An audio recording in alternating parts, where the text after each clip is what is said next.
Over the years, I've cut many silhouettes of people all over the country. I also cut pets.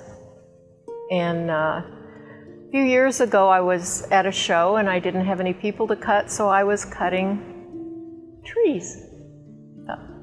I see that's an interesting tree, interesting silhouette, interesting shape. I'm going to cut that tree. And I started cutting trees.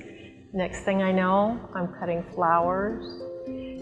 And I finally decided I can draw with my scissors. I can cut anything.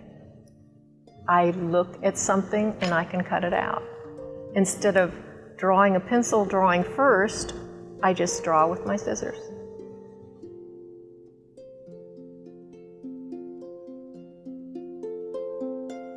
I've always been fascinated with the black and white, positive, negative interaction in nature and in all things really, but especially in nature. Nature is my source of my creativity, and I'm never at a loss for inspiration.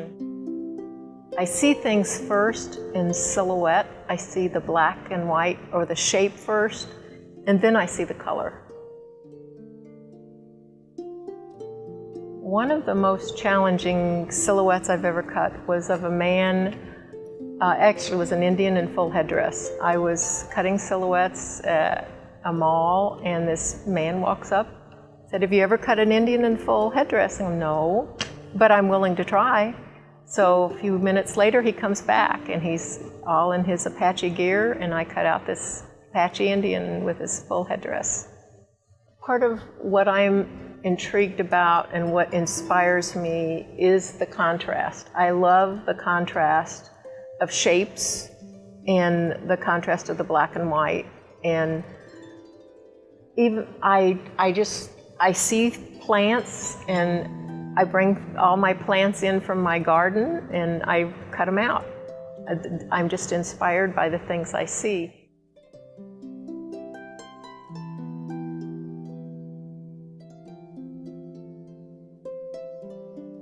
When I first started entering shows, I was not accepted often because people did not understand how I did my art.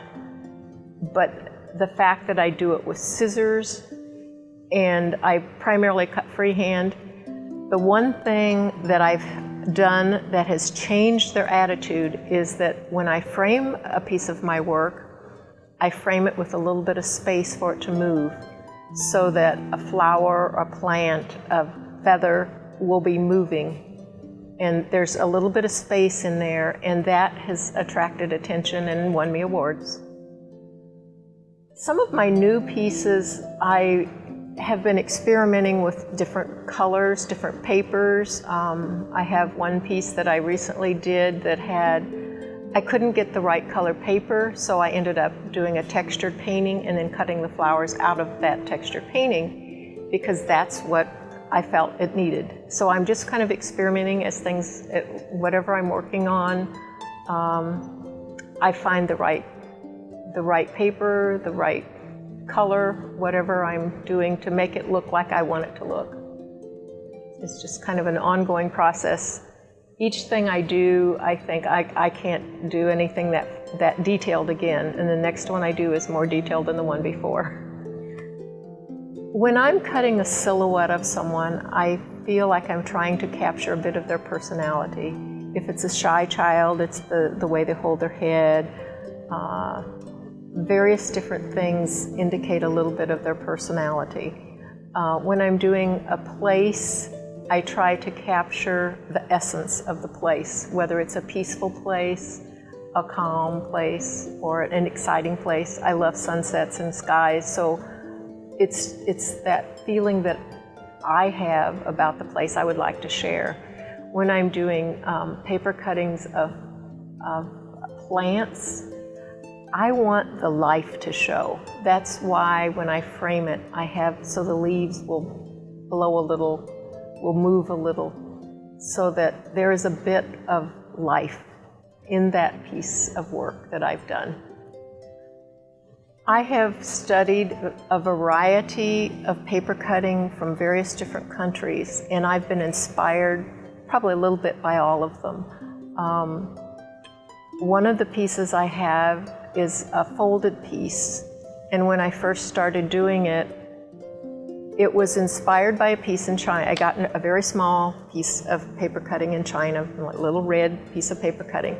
But what I really liked was it had a flower in the middle and butterflies on the outside, and I really liked it, and I thought, I want to learn how to do that. So I actually took it and folded it and figured out how they did it and actually cut one of my own, only mine is much larger.